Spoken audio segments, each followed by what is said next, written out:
सहनाववतु सहनौ भुनक्तु सह वीर्यं करवावहै तेजस्विनावधीतमस्तु मा विद्विषावहै।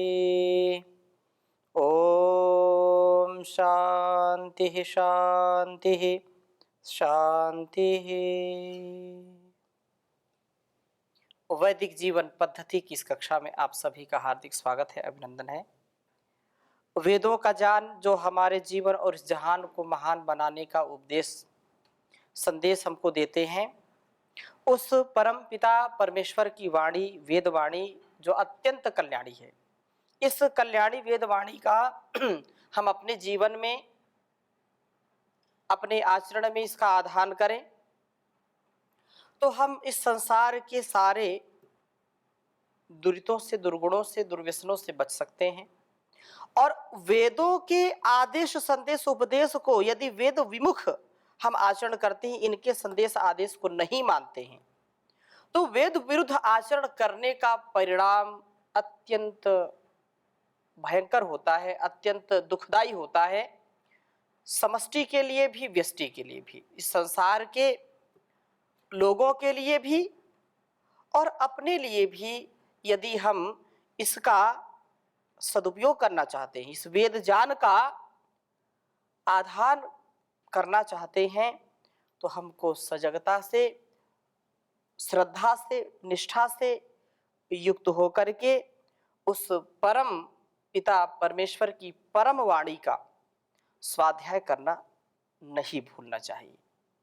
जैसे निरंतरता के साथ हम भोजन, जल आदि का सेवन करते हैं अपने शरीर की बलिष्ठता के लिए, अपने शरीर के सौष्ठव के लिए, आरोग्यता के लिए, ऐसे ही मन और इस बुद्धि की शुद्धि के लिए, आत्मोन्नति के लिए, आत्मोत्कर्ष के लिए हमको इस वेद रूपी ज्ञान का पान करना चाहिए।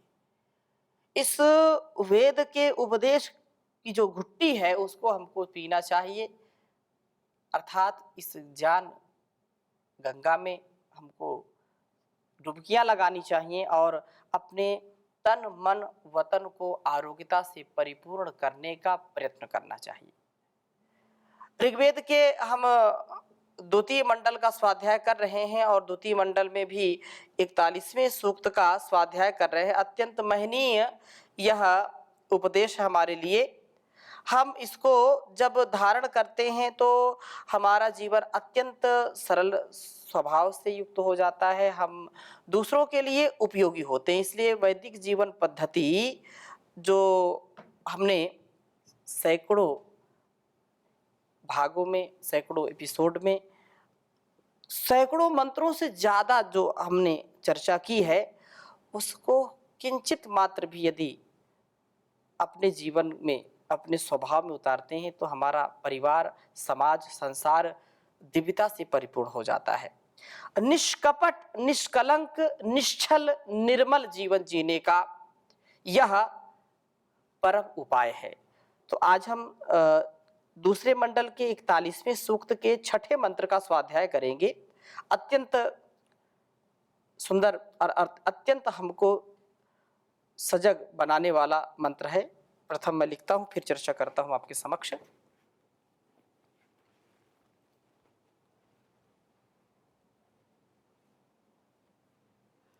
ओम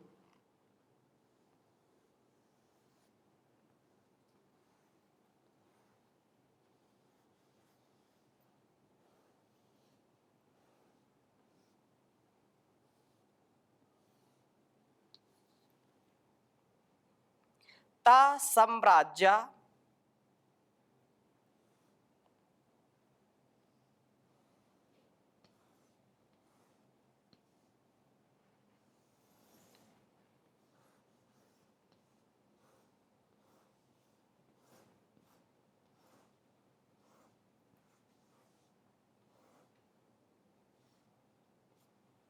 ता सम्राजा घृतासुती।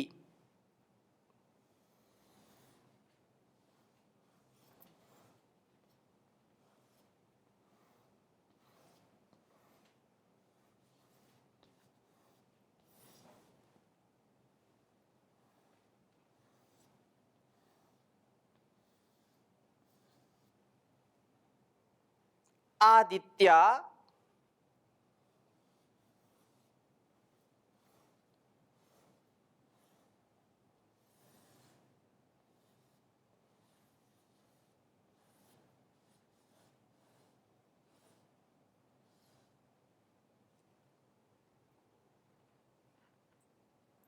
दानुनस्पति।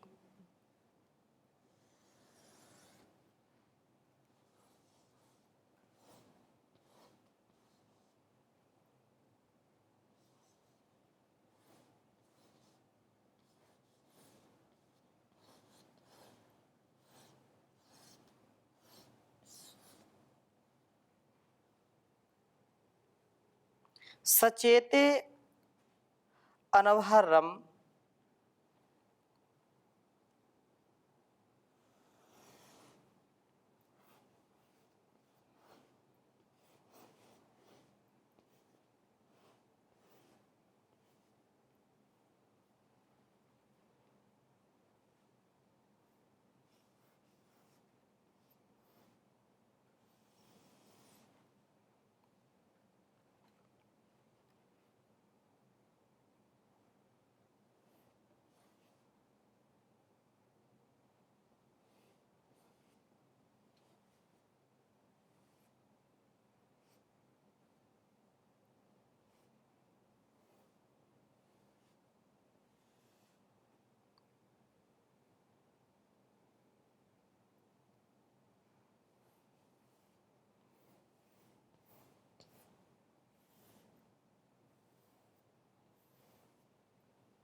ऋग्वेद के दूसरे मंडल के 41वें सूक्त का ये छठा मंत्र है।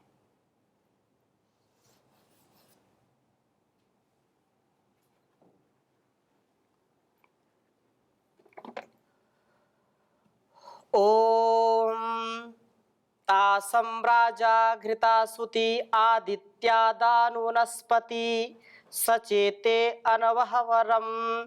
ओम तासम्राजा घृतासुति आदित्यादानुनस्पति सचेते अनवहवरम।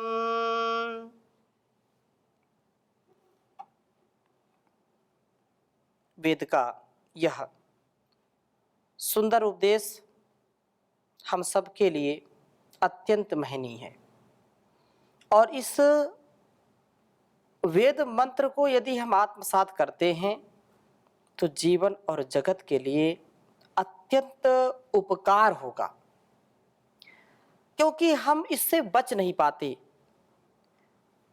और जब इसके चंगुल में फंस जाते हैं तो बड़ा कठिन यह पथ जो दुर्गम है, जो हमको आगे बढ़ने नहीं देता है, हमको खींचता है, हमको अपनी ओर आकर्षित करता है, हमको जो सच्चा पथ है, अच्छा पथ है, उस पथ के अनुगमन के लिए, उसका अनुगामी बनने के लिए संकल्पबद्ध होकर के, पुरुषार्थमय होकर के आगे बढ़ना पड़ेगा। गत मंत्र में हमने चर्चा की थी कि व्यवस्थित जीवन हो और द्रोह की शून्यता हमारे स्वभाव में होनी चाहिए। हम द्रोही ना बने, विद्रोही ना बने। हमारे जीवन का उद्देश्य व्यवस्थित, संयमित, मर्यादित जीवन हो और सबके प्रति सौहार्द का भाव हो। हाँ, ये बात अलग है कि यदि हमारे राष्ट्र के प्रति, समाज के प्रति कुछ ऐसे लोग जो विकृत मानसिकता के होते हैं, यदि वे द्रोह करते हैं, हिंसा करते हैं, तो वहां पर जैसे को तैसा, शठे शाठ्यम समाचरित, जहां संस्कृति की बात आ जाए, जहां पर संस्कारों की बात आ जाए, जहां पर राष्ट्र धर्म की बात आ जाए, समाज के उत्थान की बात आ जाए, तो वहां पर हमको अत्यंत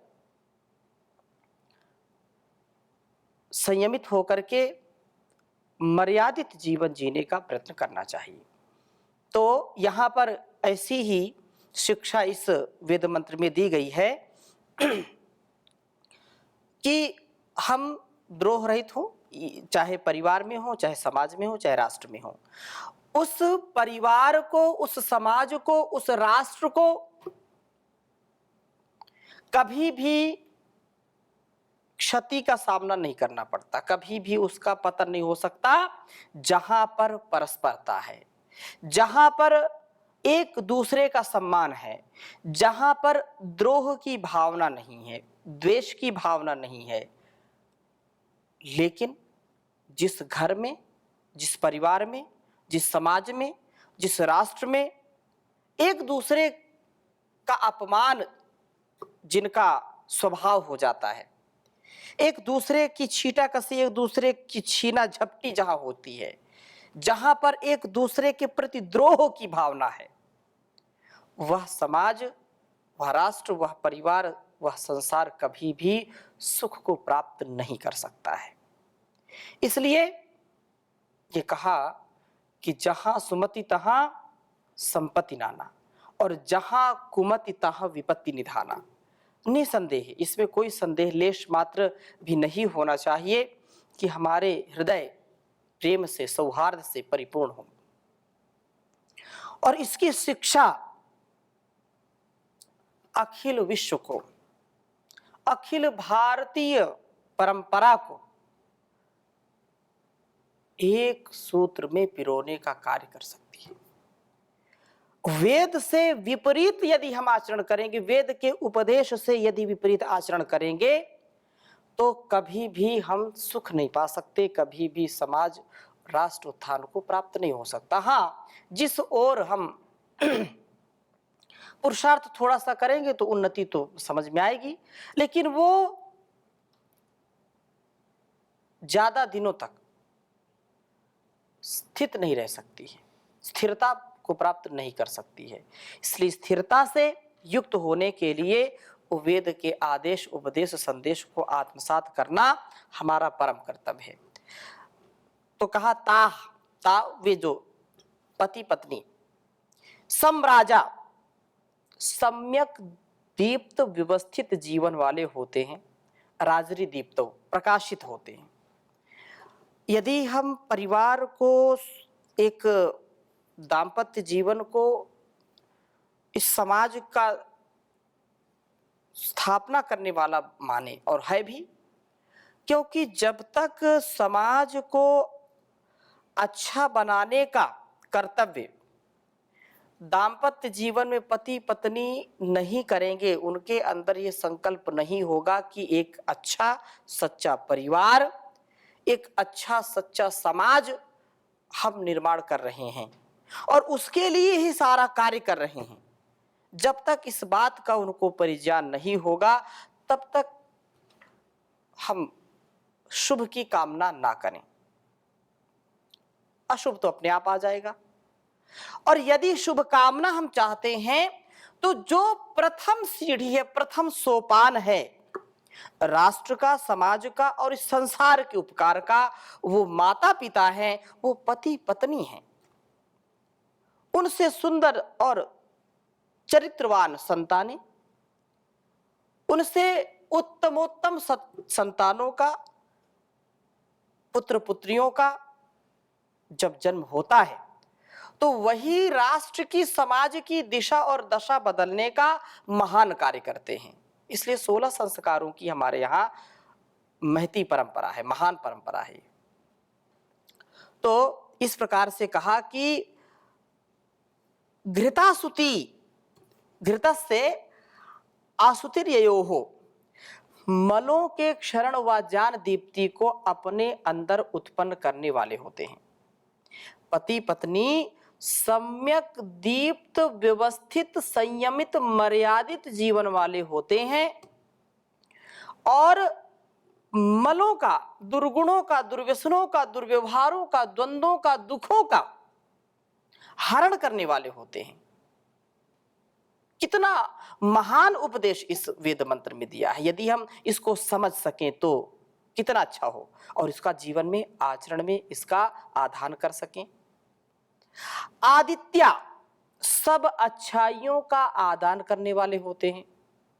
तथा दानुनः पति दानस्य धनस्य वा, इस प्रकार से सब अच्छाइयों का आदान करने वाले होते हैं। और जब हम इस प्रकार से जीवन को जीते हैं तो सुंदर समाज का और सुंदर संसार का निर्माण करते हैं। दान के पति होते हैं, सब प्रकार से सदा सर्वदा सर्वत्र दानशील होते हैं, क्योंकि सभी आश्रमों का भरण पोषण यदि कोई करता है तो वो गृहस्थाश्रम होता है, चाहे ब्रह्मचर्य आश्रम हो, चाहे वानप्रस्थ आश्रम हो, और चाहे संन्यास आश्रम हो। इन तीनों आश्रमों का जो आश्रयदाता है वो क्या है? वो है गृहस्थ। क्योंकि यदि गृहस्थ नहीं होगा तो संतानें नहीं होगी, अच्छे ब्रह्मचारी नहीं होंगे, अच्छे ब्रह्मचारी नहीं होंगे तो पारिवारिक जीवन नहीं जी सकते, वानप्रस्थी और सन्यासी भी नहीं हो सकते हैं। इसलिए सुंदर, सफल और हर प्रकार से विकसित यदि समाज की हम कल्पना करते हैं तो सदा दान की जो प्रवृत्ति है उसमें गृहस्थी जितना शुभ के लिए दान करता है, जितना उसका दान समाज के, राष्ट्र के कल्याण के लिए होता है, वह अति उत्तम है उस परिवार, उस दाम्पत्य जीवन के लिए। और क्या कहा कि इस प्रकार सम्यक दीप्त व्यवस्थित जीवन वाले, निर्मल व जान दीप्त भद्र के आदाता, दानशील बनकर के ये पति पत्नी अनवहवरम अकुटिलता अर्थात कुटिल स्वभाव को छोड़ करके, कुटिलता रहित हो करके, अकुटिलता के साथ सचेते परस्पर समवेत होते हैं, मिलकर के चलते हैं। यदि हमने पिछली कक्षा में भी चर्चा की थी, यदि एक जो हमारा वाहन है, जो गाड़ी है, बैलगाड़ी मान लीजिए, जो सकट है, कहीं छकड़ा बोलते हैं उसको, तो दो पहिए हैं, एक पति और एक पत्नी।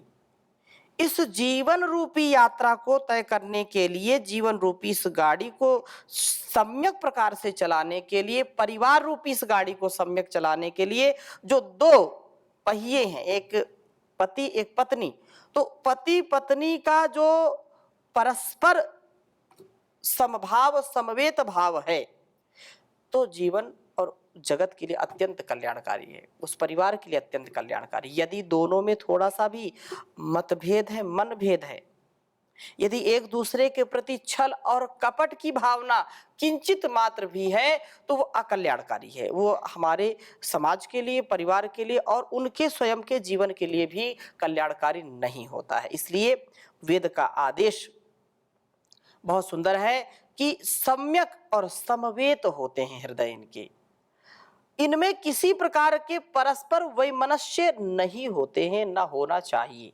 यदि पति पत्नी में ही वैमनस्य हो जाए तो उत्तम संतानों का और उत्तम परिवार का निर्माण नहीं हो सकता है। छल छिद्र की जो मनोदशा है, छल छिद्र ही वैमनस्य का मूल कारण बन जाता है। जब हम छल कपट करते हैं किसी स्वार्थ के वशीभूत होकर के, किसी भोग भावना के वशीभूत होकर के, अर्थ कामना के वशीभूत होकर के, प्रतिष्ठा यश कीर्ति के वशीभूत होकर के, लोकैषणा पुत्रैषणा वित्तैषणा के वशीभूत होकर के, तो उससे हमारा पतन होता है। और पतन से कोई बचा नहीं पाता है। इसलिए यहाँ पर हमको अच्छी प्रकार से बात समझ लेनी चाहिए कि हमारा जो कर्तव्य है, उस कर्तव्य में सदा सर्वदा जो गुरु शिष्य है, जो पति पत्नी है, जो भाई भाई है, जो माता पिता है, इनके परस्पर संबंधों में कभी भी छल कपट नहीं होना चाहिए, लेश मात्र भी क्लेश नहीं होना चाहिए, कलमश नहीं होना चाहिए, कालिख नहीं होनी चाहिए।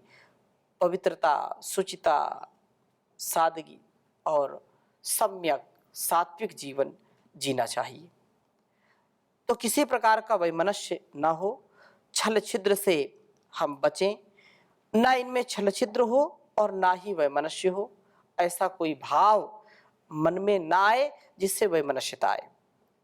पति पत्नी व्यवस्थित जीवन वाले, निर्मल दीप्त जान वाले, अच्छाइयों को लेने वालों की जो स्थिति है, वैसे ही अच्छाइयों को लेने की जो प्रवृत्ति है, दानशीलता जिनकी प्रवृत्ति हो, ऐसे निष्कपटता से वर्तते हुए परस्पर प्रेम से परिपूर्ण हो और प्रेम से परिपूर्ण, आनंद से परिपूर्ण, सुख से परिपूर्ण जो जीवन होता है, तो उसमें चाहे धन आए चाहे जाए, चाहे मान मिले चाहे अपमान मिले, जब निश्चल, निष्कपट, निर्द्वंद्व, निरहंकार होकर के जीवन को जीते हैं, तो मुसीबतें हमारा कुछ भी बिगाड़ नहीं पाती हैं। और यदि आपस में ही क्लेश है, आपस में ही छल है, आपस में एक दूसरे की झूठ और जो है चुगलखोरी है, पिसुनता है, तो वो कभी भी संतोष से युक्त जीवन